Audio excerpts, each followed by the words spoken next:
Business Better, a podcast designed to help businesses navigate the new normal. I'm your host, Steve Burkhardt. After a long career at global consumer products company BIC, where I served as Vice President of Administration, General Counsel, and Secretary, I'm now of counsel in the litigation department at Ballard Spahr, a law firm with clients across industries and throughout the country. In this episode, we discuss how the $4.2 billion authorized in New York's Environmental Bond Act will be spent. We talk about the types of projects that will be funded, financial benefits to the state, including short-term job creation, and the longer-term benefits to residents and visitors of improved infrastructure, and the ability to leverage these funds for billions of additional dollars. Leading this discussion is Bill Estes of Counsel in Ballard's New York office. Bill is joined by Ali Chaudhry, Senior Vice President and Chief Development Officer of AECOM, and Julie Tighe, President of the New York League of Conservation Voters. So now let's turn the discussion over to Bill Estes. Welcome. I'm Bill Estes, an attorney in the New York office of Ballard Spahr, and I practice in Ballard Spahr's P3 and Infrastructure Practice Group. Ballard Spahr advises governments, contractors, and financing parties on all aspects of public projects across a variety of sectors, including transportation, social infrastructure, and water. Today, I'm joined by Julie Tighe. She's president of both the New York League of Conservation Voters and the New York League of Conservation Voters Education Fund, which is an environmental advocacy group. Previously, Julie served for more than 11 years at the New York State Department of Environmental Conservation. That's a state agency that protects and enhances the environment. She served both as an assistant commissioner of intergovernmental and legislative affairs and as chief of staff. I'm also joined by Ali Chaudhry. He's senior vice president and chief development officer at AECOM, and he plays a key leadership role in managing all new business strategy in New York. Previously, Ali served as deputy secretary for transportation to a former New York governor. In that role, he oversaw policy, operations, and funding at all New York State transportation entities. He has also served as an assistant counsel to a former governor and as counsel for the New York State Senate. Welcome, Julie. Welcome, Ali. Julie, could you just, for those listeners who are unfamiliar with the New York League of Conservation Voters, tell us a little bit about your organization and the big issues that you're involved with at the moment? Sure. So the New York League of Conservation Voters is a statewide environmental advocacy group that's the only organization that advocates for clean water, clean air, clean energy, clean transportation, and open space through political action. And we do that through endorsements of candidates as well as holding lawmakers accountable. On the education fund side, our mission is to educate, engage, and empower New Yorkers to be effective advocates for the environment. And we do that through both civic engagement, such as candidate forums and get out the vote efforts, as well as educational forums and urging people to participate in actions they can take to reduce their environmental footprint. And for full disclosure, the League did support Proposition 1 or the Environmental Bond Act. Is that correct? We did. We were one of the leading organizations of the coalition to advance passage by the voters, and that's the Vote Yes for Clean Water and Jobs, the very subtly titled coalition that worked over 300 organizations, labor, environment, environmental justice, business, and local governments who advocated to get secure passage by the voters this past November. Great. Ali, could you, for our listeners who might be unfamiliar with the infrastructure sector, tell us a little bit about AECOM and some of the iconic projects that AECOM has been involved in New York State and New York City? Absolutely. Thank you, Bill. AECOM is a global premier infrastructure company, primarily involved in the business of design, such as engineering, architecture, planning, but we're also one of the very few infrastructure companies, especially in North and South America, that also provides construction services. So across the globe, if it's infrastructure, we do it, whether it's actually designing, whether it's actually constructing projects, or advising clients, even on the equity investment side of the equation, capital investment, as well as municipalities and governments on economic benefits of projects. At AECOM itself, especially specifically, we do so much work specifically in New York We've developed some of the biggest landmark projects that define New York City in particular, but also all of New York State. So Freedom Tower, Barclays Center, Lincoln Center, the US Open arenas, Second Avenue Subway are some of the big iconic projects that come to mind. Currently, we are engaged in especially P3 projects, which are historic, such as Terminals 1 and 6 at JFK, also the Borough-based jails program for the New York City Department of Design and Construction. That's a very impressive list, and I deem you both eminently qualified to discuss the matter at hand, which is in November of 2022, the voters of New York voted for the Clean Water, Clean Air, and Green Jobs Environmental Bond Act. That authorized the state to sell $4.2 billion worth of bonds to preserve, enhance, and restore New York's environmental resources and reduce the impact of climate change. So, Julie, I'm going to ask you if you could describe some of the projects and types of areas that the Bond Act is meant to address. Sure. Thanks, Bill. So the Bond Act really is the first time we've had a Bond Act here in the state of New York since 1996. And it's a much bigger Bond Act than we've had in a long time. And frankly, it was overwhelmingly passed by the voters with about 67% of the vote in what was a very partisan election this year. So it was very heartening to see how much support there was. And I think that's in part because of how much the projects that we're talking about that can be funded here resonate with voters of the state of New York. So the Bond Act is broken up into four big buckets. One is water quality and resilient infrastructure, and the Bond Act allocates $650 million for that pot. The second is open space conservation and recreation. That's at least $650 million for that bucket. There's restoration and flood risk reduction. As we know, we've seen a lot of flooding over the last decade. There's been actually an emergency declaration in every county of the state of New York in the last 10 years because of flooding. So there's $1.1 billion in funding available for that program. And then the biggest bucket of all is there's $1.5 billion for climate change mitigation. And then, of course, within each of these categories, there are more specifics, which I'll get into a second. There's a big overlay on the Bond Act and all climate-related funding going forward that was adopted as part of the Climate Leadership and Community Protection Act, New York's landmark climate law, that requires that at least 35%, with a goal of 40% of the funds, be spent in disadvantaged communities. That the Department of Environmental Conservation is working with a task force to help define what that looks like. But, according to the Bond Act, at least $1.4 billion will need to be spent and invested in those disadvantaged communities. So that's, I think, a really important component of the spending to make sure that we're helping those communities that have been most impacted by climate change and by air pollution and historic environmental racism. So we're really pleased to see that was a key component of this moving forward. It's interesting that you raised that sort of carve out, and I'm just curious. We all know that the Bond Act is trying to address climate change, but with COP27 in Egypt that talked about biodiversity and the fact that there's 1 million plant and animal species that could be potentially impacted with extinction. I'm wondering, are any of the funds going to be used to address that issue, which is related to climate change on our localized level here in New York?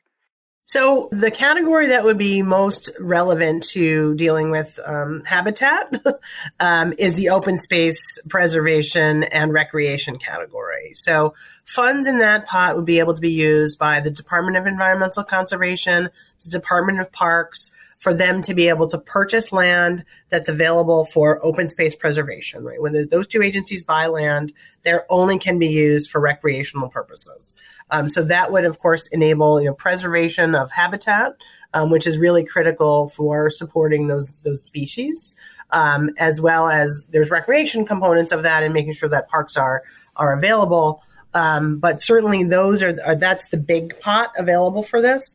And I think the other component where you'll see that is in the flood risk reduction and restoration, because a lot of the species we're talking about live in wetlands, for example, right? And so if you're protecting our wetlands, even if your primary purpose is to make our communities more secure and safe from flooding by letting nature do the work, it will certainly provide the habitat that's necessary to support those those various species. And making sure that we're protecting those lands is really critical, because we know, I always said when I was at DEC, water always wins.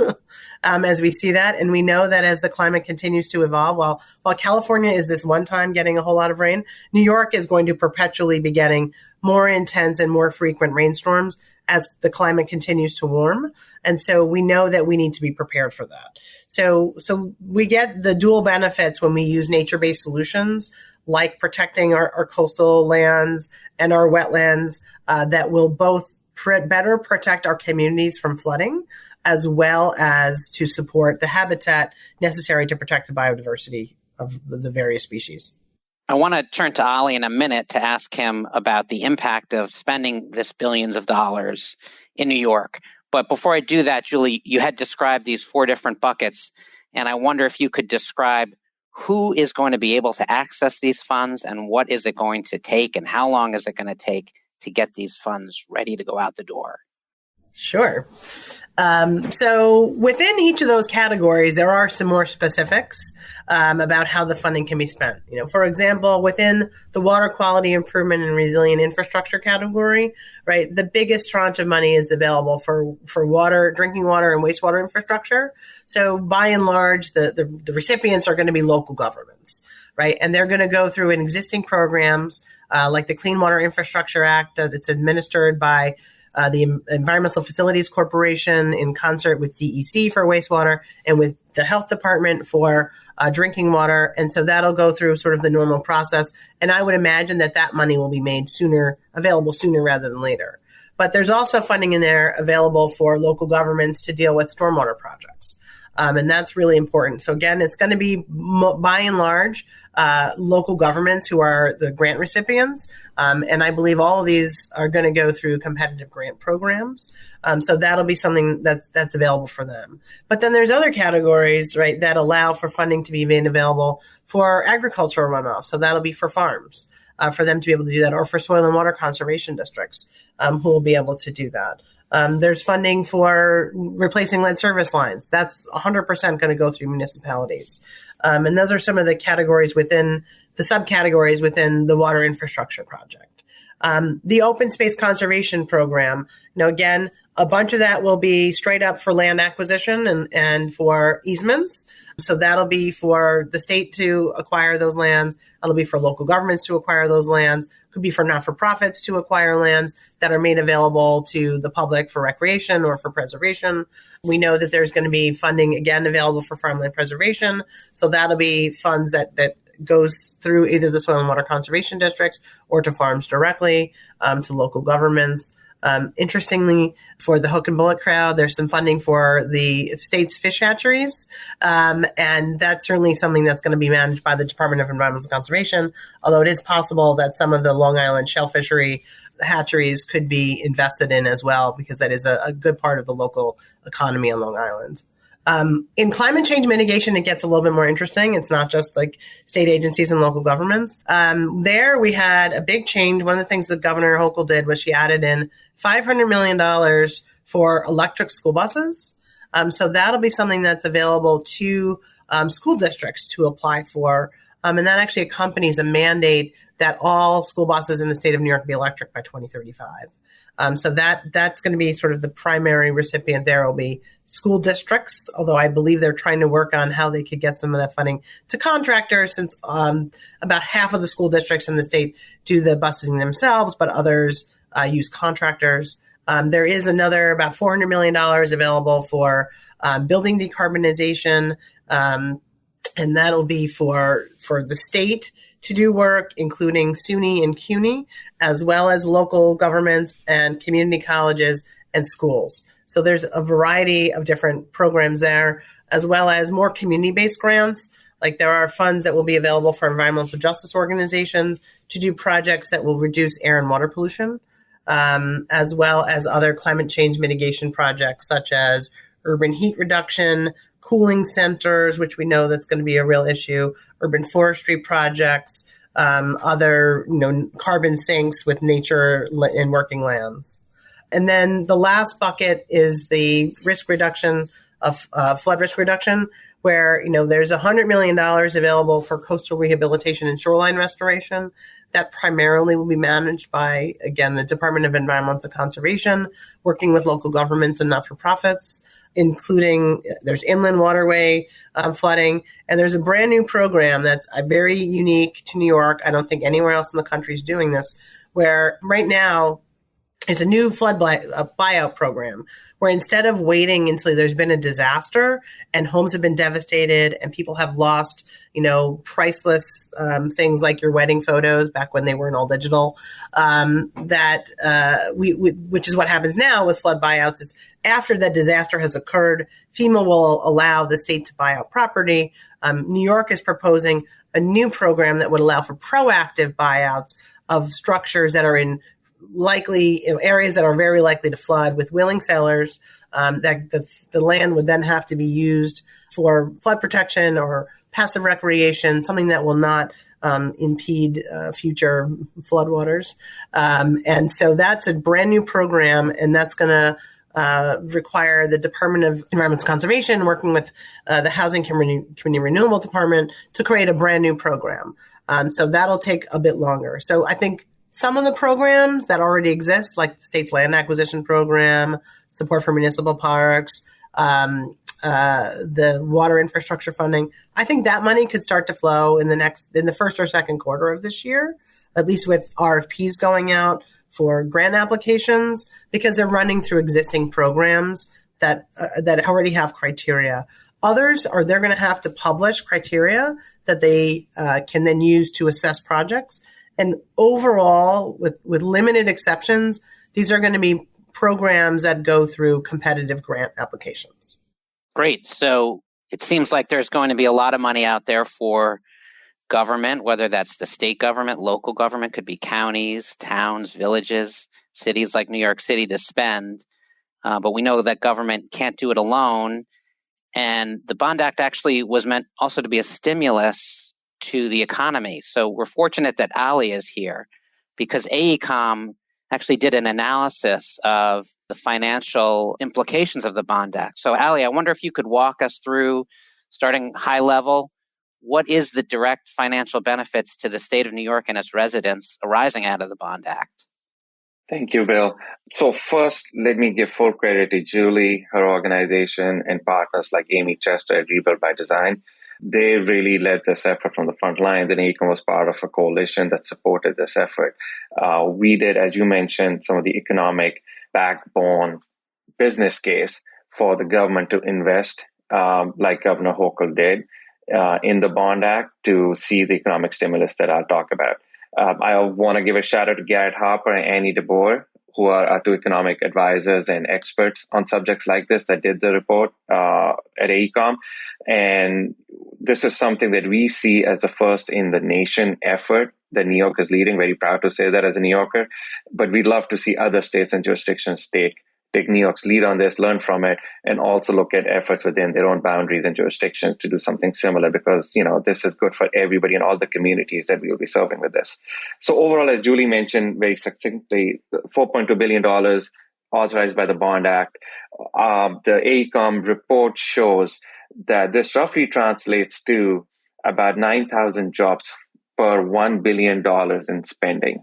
So for the Bond Act, we anticipate, and the report lays out the case pretty clearly, that while the Bond Act itself authorizes about $4.2 billion that the state would take on as debt to flow to these projects, if properly leveraged with local matches, hopefully federal monies coming from Congress, as well as where possible, private sector investment, this could leverage up to more than $8 billion in spending over the next few years.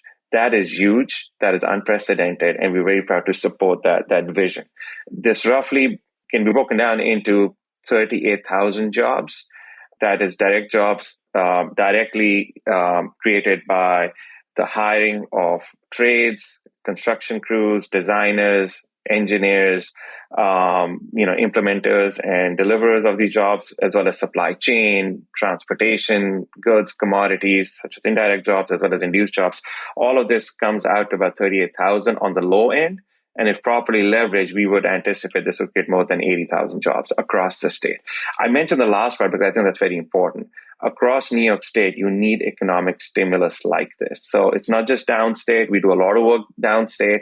A lot of investment is available and oftentimes accessible in the downstate market in New York, but upstate New York communities that see as much damage, if not more, from climate change and flooding need this sort of effort and investment, not just to protect the environment and the natural resources, but also to create economic stimulus and job opportunities in the upstate economy. So overall, about 38,000 jobs on the low end, if properly leveraged, about 84,000 jobs across the state of New York, which we'll be very proud to support. I want to also mention one other aspect of this, just to give it proper context, as Julie was talking about what this could mean. If you take a step back, there's ample data and studies out there as to what the cost-benefit analysis of something like this is. And I think that's the proper context to think about. At first blush, this sounds obviously like a lot of money for any government to take on. And I don't want that to have a chilling effect or scare people away.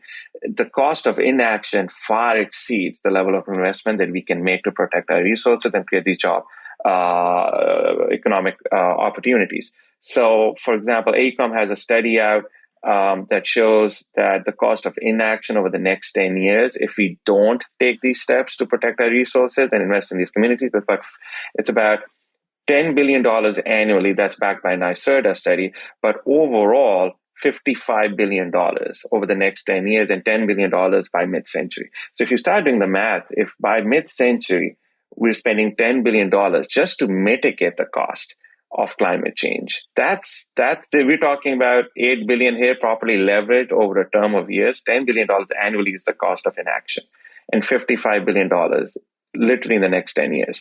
I don't think any government can afford not to do something. So we're very proud to see New York take the lead on this.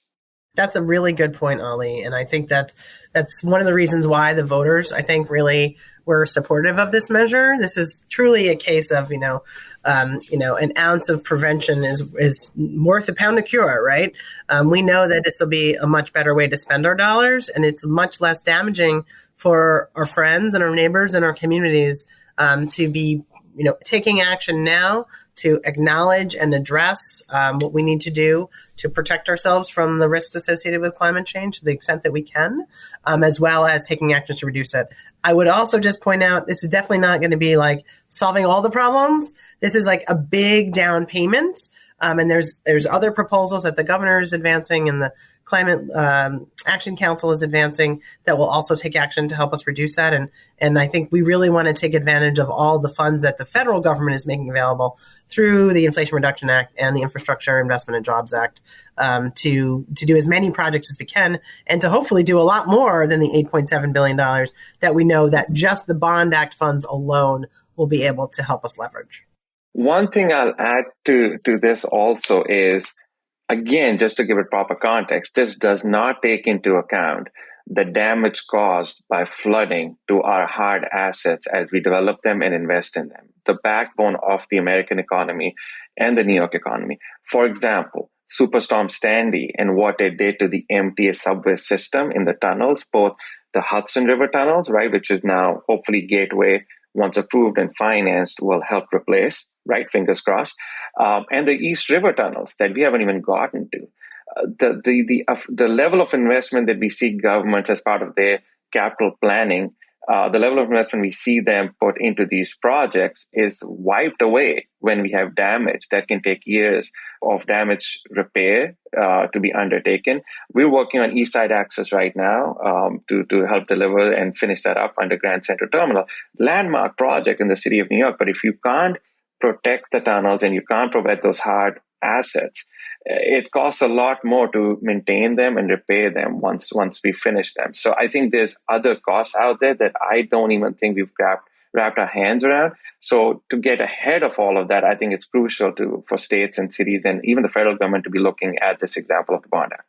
Right. And I guess I would add to that, aside from the short-term benefits of job creation, there are long-term benefits, right, for residents and for visitors in terms of the projects that will get built. I mean, I guess, Ali, you've talked about sort of one concept of that would be deferred maintenance. If you don't take care of infrastructure now, it's going to be crumbling in the future. But but I imagine that there's projects that are going to be funded that will just benefit residents in terms of their daily lives. Bill, could not agree more with that statement. I think this is also a great opportunity for a jurisdiction like New York to help diversify its economy and create new job opportunities for different kind of skilled labor, in the ground, on the ground, blue collar, different skill, highly technical jobs in the green economy, but also professional services jobs. We're in a pretty competitive market across the country. I sit in the region at AECOM on the East. And I see this happening in other states where we're all competing for resources, investment opportunities, for workforce. There is a shortage in the US of folks that can do this kind of work. And I think the states that get ahead and create these opportunities and markets will see the workforce move to those jurisdictions to help provide these services. And I think New York is ahead of other states in doing so. And we're very happy to see that. So I think absolutely there's direct benefits and there's indirect long-term benefits of creating an economy where people want to come and work and live and put down their roots, start their families, buy their properties, buy their homes, spend their money. And like you said, with tourism, I think there's going to be ancillary benefits with the Bond Act for decades to come. So you talked about leveraging, and I'd like to talk about that for a moment, just so all the listeners fully understand. There must be many projects out there that can't be built right now sitting here, right? Because they have some funds, but not all of them, or they need to fill in a gap. So where might that extra money come from to finish a job that this act is going to allow us to leverage and bring to It's a good question. I think I'll nuance my answer with a blanket statement that one, as we're digesting the voter approval in November of the Bond Act, we're looking for more detail and information from the government to see how the program is actually going to be built out, how it's going to be organized, and how a plan materializes in delivering the program itself and all the individual projects that will be funded by it.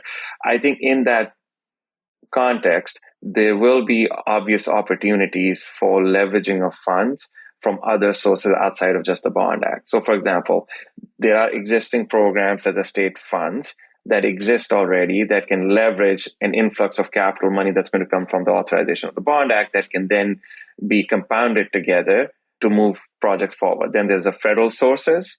There's obviously the Biden Infrastructure Program, the Inflation Reduction Act. There's many sources that we want to see the money start flowing that can, again, be bundled together to get the results that you want. I think there will be local matches at the county level, at city level, at certain community levels, some nonprofits. But also, most importantly, I think there's going to be ample opportunities there for the private sector investors to get involved, whether it's pooled funds, whether it's institutional investors, or whether it's even organizations in this space that would like to support some of these efforts. I think all of those opportunities, as they become apparent, will show the leverage opportunity for different assets as well as different regions of the state. One example, just because Julie mentioned it earlier, and this was the Governor Hochul ad on the electrification of school buses. Just as one example, we're seeing this across the country, not just for schools or school buses, but obviously electrification, decarbonization is an effort that we're all undertaking, working hard to achieve as part of multiple plans across different jurisdictions.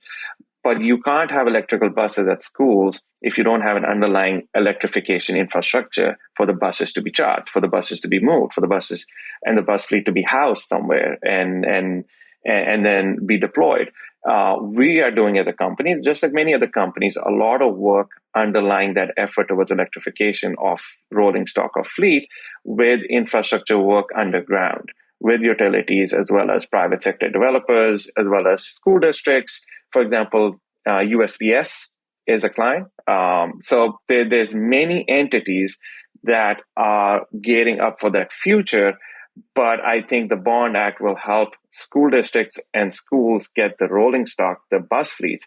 But a lot of private sector opportunity exists for the underlying infrastructure, for the charging infrastructure to exist before the buses can be brought on board. So that's just one example, but there's going to be many opportunities like that for the private sector investors, especially to get involved. So we're constantly reminded that we're in a climate crisis, which suggests immediate, swift action. Julie, how long do you think it's going to take to get all these projects, the $4.2 billion or the leveraged $8+ billion spent to address this crisis that we're in? So, like all big pots of money, and this is a big pot of money for the environment, it's going to take time, right? I think the state is expecting that they're going to spend this money over 5 or 10 years. And my experience when I was in government was that it would take about a year to get into contracts, and then more time for the local governments to actually expend the money, because typically the way that works is you spend the money and then you get reimbursed for it when you're a local government. So I'm expecting that it's going to take them a bit of time to do that. But certainly they are planning on this taking at least 5 years to just like allocate out, and more like 10 years in their ideal world. We're obviously be advocating for them to advance it more quickly. To your point in this last question that Ali just answered, so we can take advantage of all the federal funding that's out there. You know, New York is excellent at drawing down those federal dollars when we can, and the fact that we are ahead of the game, I think, from most other states by having these funds, because you're right, the federal government is going to require matching funds, so is the state government. So this will now allow those local governments to piece together the federal funds, the state funds, and the local funds to make projects move forward. So I think we're going to urge them to be front-loading at least their allocation of the dollars, knowing that it takes a little bit of time to actually spend the dollars out the door. So the lack of speed in government is always a little disappointing. And Ali, maybe you can describe for us why, particularly when you talk about capital projects, it's so slow, and get into a little bit of, in New York, how are we starting to address trying to speed up the construction, the public works construction process, and what more could we be doing to speed up that process, particularly because we're in a crisis here? Absolutely. Bill, you and I both served in government as lawyers, so I think we've seen this up close and personal. I say this, unfortunately, with respect for my lawyer friends. Part of this is the lawyers' fault. In government, we slow things down a little bit. It's all about risk, right? And eventually, governments tend to be very risk averse, especially when they do unprecedented things like this. They want to take their time as natural custodians of taxpayer dollars. So I think part of this is the philosophy of government. Things move slower because there is one, lack of experience in unprecedented situations, as well as a natural desire to be cautious. But functionally speaking, that really comes down to a procurement process for state agencies and governments. And I think New York's a little complicated because you've got public authority that are semi-public, semi-private, and you've got state agencies. There's constitutional requirements, there's legal, legislatively passed requirements that many of our agencies have to abide by. I find many of them to be obsolete from a different era and a different world where the world has changed. As an example, some agencies have competitive bid mandates at certain thresholds that are very low, that does not reflect the pricing of the market we live in today. And so everything above that price has to be competitively bid, and that takes time. It's like tender process. So I think in New York and in New York City, both two different governments have that challenge. I think it's recognized by regulators as well as decision makers, and people have tried to come at it from different perspectives, try to overcome that issue. As an example, New York City Mayor Eric Adams has now a capital reform working group, a task force of public and private sector leaders that have come together to identify some of these issues that cause backlog and cause bureaucratic delays. I'm very proud to be a member of the working group, particularly chairing a streamlining approval process committee on how we can make government work more efficiently better. A lot of it has to do with multiple agencies, which will be the case here too, as Julie was talking about, the multiple agencies that will be in charge of helping deliver the projects under the Bond Act. The key is going to be to making sure they work seamlessly together towards the same goal. They have to be shepherded almost, and I think that's part of the government process, is that multiple agencies, more and more layers, will slow down project approval and capital planning processes. So I think on one hand, the mayor in New York City, who is working towards that effort, there is a report out of recommendations on how government can be made more efficient capital planning process. I encourage everybody to take a look at it and see some of the recommendations that require legislative changes as well as overall philosophical changes. An example of this would be working with utilities, for example, who own different assets that the government doesn't. And how do you get ahead of that in your planning phase rather than when you start basically literally opening in the ground in your construction phase and then encountering utilities and having to go through a whole process there that slows everything down. But also, as well as with the private sector, on more appropriate and more attractive terms and conditions that incentivize that level of partnership and investment. I think there's a lot of recommendations there that I encourage people to take a look at. One thing I did want to point out is that I do think on the Bond Act in particular, going to a question that you were asking Julie earlier, I think the next step actually has to be some sort of a larger plan that's unveiled, some sort of a programmatic setup by the government to also attract the level of attention from folks that they want to invest in this program by first laying out a sequential plan, right? So one, the bonds still have to be issued. This is just the approval. So one, we need to see the schedule of that bond issuance and when the government's actually going to raise the money to pay for those projects. Going to the issue of, is this a reimbursement program for individual applicants and grantees, or is it going to be an upright competitive process where municipalities, jurisdictions, cities, counties apply to the program, get approved, win a certain amount of money for each of the individual projects with some process, and then are able to draw down from that award. It's all going to be the detail that comes out that is going to be important to get this program off to a successful start. So I think we haven't seen that yet. It's obviously early, to be fair to the government, because it just got approved in November. But hopefully sometime this year, we'll see a plan laid out that shows a sequence and a schedule of how the money is going to be raised, going to be obligated, and then eventually dispersed.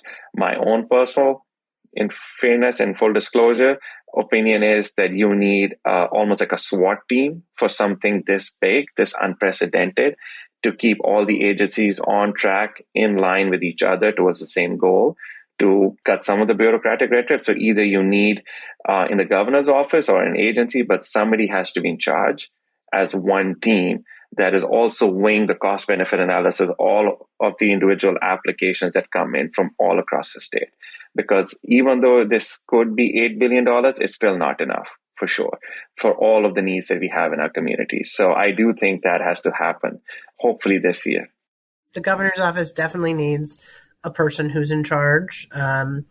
I don't know if they're there yet, but certainly we've been encouraging that to happen because there are so many different agencies involved. It makes a lot of sense for them to make sure that the funds are being used to their best measure, and to make sure that the agencies are not inadvertently stepping on each other in their efforts with their own dollars that they're responsible for meting out. Something that the state and the city have at their disposal are other means of construction. We call them alternative delivery methods, although they're at the very early stages compared to some other progressive states. And we've seen that on the mega projects here in the state and in the city with design build. But all the local municipalities in the state can't take advantage of that. They have to build it using the design bid build methodology, which is they hire a designer, then they put the design out for bid, then they hire a contractor. And Ali, I wonder if you could just talk a little bit about speeding up schedule and construction and how that could get projects on the local level through the Bond Act faster, to be completed faster if that authority were authorized by legislation. Yeah, Bill, this is one of the frustrating things about New York policymaking. As a government lawyer, I was primarily the alternative delivery lead lawyer in the governor's office and worked on all of the design build projects, legislation, regulations around authorizing design build. Where it stands now, it's not generally provided to all state agencies across the board. Like you mentioned, it's a few agencies, and then specific projects are authorized by law to employ design build if deemed appropriate. The same is true for New York City as well. New York City has two mega design build projects right now, the redevelopment of the Brooklyn-Queens Expressway and the Borough-Based Jails Program to close down Rikers and build 4 new jails. AECOM, in full disclosure, is the PM on both of those design build jobs. Alternate delivery and design build in particular is something we do very well nationally, and that is something that we are experts in from a national perspective. It remains a source of frustration that this is not available to more state agencies, city agencies, and authorities to be able to use as a tool in their toolbox. I think alternative delivery methods, whether it's design build, especially progressive design build in some cases, which still is not being used in the state of New York, but SEMA, there's many different tools that are available in the space of alternative delivery that our agencies can't use now. Having said that, is it right for every project? Probably not. It has to, again, be the right appropriation of risk and reward by the right entities to make it a successful design build project, especially depending on how the size or scope of each project will turn out to be as details become available. But I think in this context, authorizing it to be available, to be then weighed with the right metrics for each project, whether it's appropriate or not, is a good step forward. Let project designers and owners make the call on whether it's the right tool for their particular projects rather than debarring them or prohibiting them from doing so in the first place. I think that would go a long way towards expediting project delivery. And on average, data shows that owners save about 30% on especially significant projects using design build and traditional design bid build procurement, that those 30% savings can translate over into more projects and more funding avenues for the future. So I think the savings is in the interest of the agencies and the government and the taxpayer. But more importantly, like you said, this is urgent. This is an emergency. Expediting that project delivery method is. And for listeners unfamiliar with the design build method, could you just briefly describe what it is and what the benefits would be compared to design bid build is traditionally the procurement method used by New York agencies as well as New York City agencies. It was the norm basically for the longest time across the United States. Like the name suggests, it's a two-part process of contracting to bring on your partners to design and build a project. So you bring on a designer, you do a separate procurement for a designer, and they design, once selected, the whole project up to 100%, finish up all the documents, do the design, gets everything approved, and then they go out to bid again to build on a contractor, to bring on a builder who's going to now build the project specific to the designs that's already been procured. So it's a two-step process. Each process takes its own separate procurement comparatively and selection, judging, and then eventually bidding and negotiation with contractors and the subcontractors and out on the street, especially, the bigger the project, the longer that process takes, right? The design takes longer, the builder takes longer to come on board. But the most troubling part of that for especially particular projects is that the design and the builder didn't work together to deliver this. And oftentimes you have conflicts there. And you have sometimes litigation, but oftentimes delays in project delivery that result in budgeting issues and cost overruns. Design build, what it does is it provides a one-step process. You basically, as an agency, as an owner, go to market with one competitive process to bring on one team led by the contractor, led by the builder who's going to construct the project. But that builder brings on a designer and all of the subs and everybody in the supply chain with them on the same team. So from a risk perspective, the owner has offset, or at least I should say offloaded the risk onto one team that's accountable, that's being procured to deliver the job from the beginning till the end, working hand in hand theoretically together so that there are less conflicts, less litigious issues, as well as less design, construction, management problems down the line because they've been working together from day one. So design build allows the project to be procured faster than the traditional method. But then also what's key to me at least is that you have one design build team that's accountable to the owner that can then be managed and supervised to get the job done faster and hopefully also avoid cost overruns. Great. I think we've had a really wide-ranging and interesting discussion today. And I'd like to ask both Julie and Ali to conclude by telling us what they think the next steps should be in the Bond Act process and getting projects completed. Julie, let's start with you. Sure. So as both Ali and I suggested, I think the governor's office needs to hire someone to lead the effort on spending all this dollars to make sure that they're working across all the agencies. The agencies need to be working on and share with the public the criteria they're going to use for the frames of the various funding pots that will be made available. They need to have engagement with the potential recipients, whether that's local governments or not-for-profits and some in the contracting community, to have a better understanding about how the state is thinking about spending the dollars, and making sure that they get feedback from the community that's going to be, looking for the dollars to spend.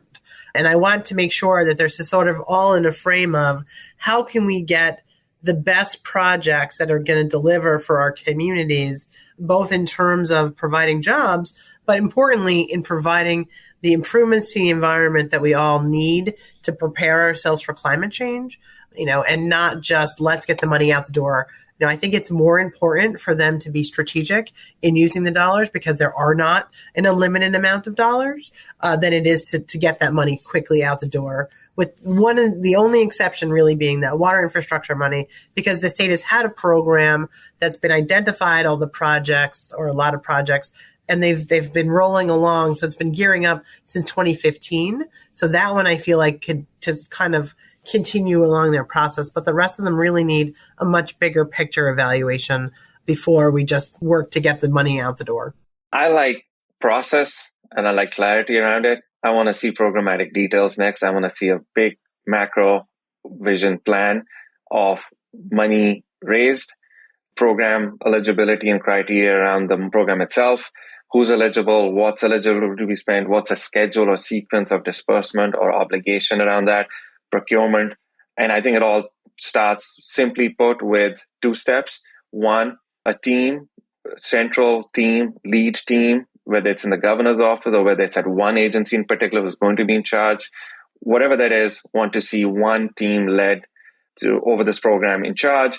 And then two, personally, I think this is so unprecedented and it cuts across so many asset classes and sectors and type of infrastructure work that has to happen in different regions and geographies, managed by different expertise and skill set, that I would like to see the team that's in charge bring on very quickly consultants, experts, whether they're nonprofits, whether they're advocates, whether they're private sector consultants, folks that know how to get this done with innovation, with efficiency, with maximum productivity, and with less politics. I think if that plan comes out, you would see confidence in the marketplace for folks that do this business, that say, you know what, I see it, it's clear, I know what I can get for this, I know this makes sense, and I know it'll get done. And I think we just need to see that here, and then I think that also benefits the country at large, because if that happens, you will see this emulated in other parts of the country too. So I would love to see a plan next, sometime this year.